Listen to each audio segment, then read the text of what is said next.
আমি শোভন দাশগুপ্ত, আইনজীবী, Malda court, Calcutta high court এবং honourable supreme court of India.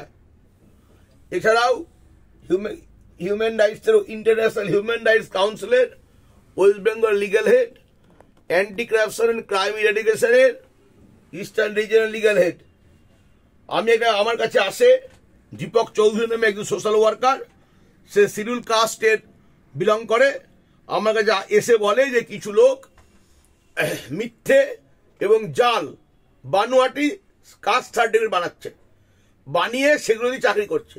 অথচ যারা অরিজিনাল SC ST তারা চাকরি পাওয়া থেকে বঞ্চিত হচ্ছে। তখন আমি লোকাল থানা মানে মানিকচক পুলিশ স্টেশন, ভূতনি পুলিশ স্টেশনে জানাই।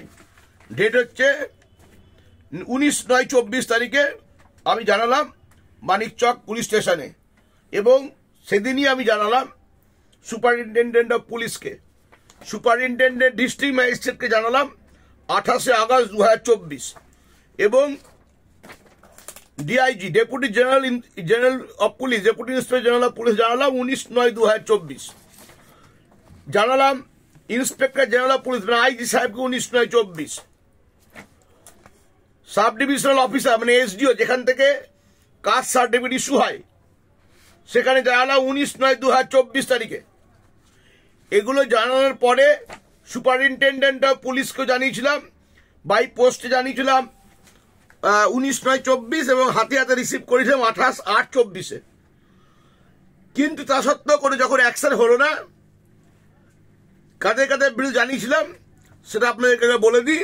সেটা হচ্ছে নবরূপম দাস, সঞ্জয় কুমার দাস, অভিজিৎ মণ্ডল, ধ্রুবেন্দু মণ্ডল, উৎপলেন্দু কুমার মণ্ডল, নমিতা দাস, নিতাই মণ্ডল, আশিস দাস, এবং হচ্ছে আপনার এদের বিরুদ্ধে আমরা জানিয়েছিলাম। এদের বিরুদ্ধে জানানোর পরে যখন কোনো অ্যাকশন নিল না পুলিশ বা প্রশাসন, তখন আমি বিষয়টাকে 175(3) BNSS অনুযায়ী লন্ডনের CGM কোর্টে মোকদ্দমা দায়ের করি, এবং সেই মোকদ্দমা অ্যালাউ হয়। মানিকচক থানাকে দায়িত্ব দেয় যে আসামিদেরকে বিরুদ্ধে কেস স্টার্ট করার জন্য এবং সেই সঙ্গে তাদের ডকুমেন্টেশন সিজ করার জন্য। এই ব্যাপারে আমরা সোমবার যাচ্ছি অনারেবল কলকাতা হাইকোর্টে, এবং আমরা একটা পিল মানে পাবলিক ইন্টারেস্ট লিটিগেশন ফাইল করছি SC ST তরফ থেকে, অর্থাৎ দীপক চৌধুরী সে শিডিউল কাস্ট বিলং করে, তার তরফ থেকে আমি মামলাটা ফাইল করছি অনারেবল ক্যালকাটা হাইকোর্টে, রিট পিল পাবলিক ইন্টারেস্ট লিটিগেশন।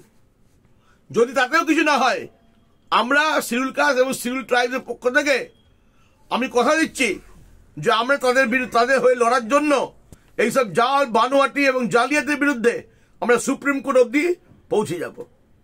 মুখ্যমন্ত্রী জানাচ্ছি শীঘ্রই যাতে মুখ্যমন্ত্রী জানে এই ব্যাপারে যাতে ইমিডিয়েট অ্যাকশন গ্রহণ করেন। এর আগে আমরা থানা জানিয়েছি হচ্ছে inspector incharge Manikchak police station 19/9/24 Ashis দাসের বিরুদ্ধে, এবং তারপরে জানিয়েছি মানিকচকে 19/9 নিতাই মণ্ডলের বিরুদ্ধে, তারপরে জানিয়েছি আমরা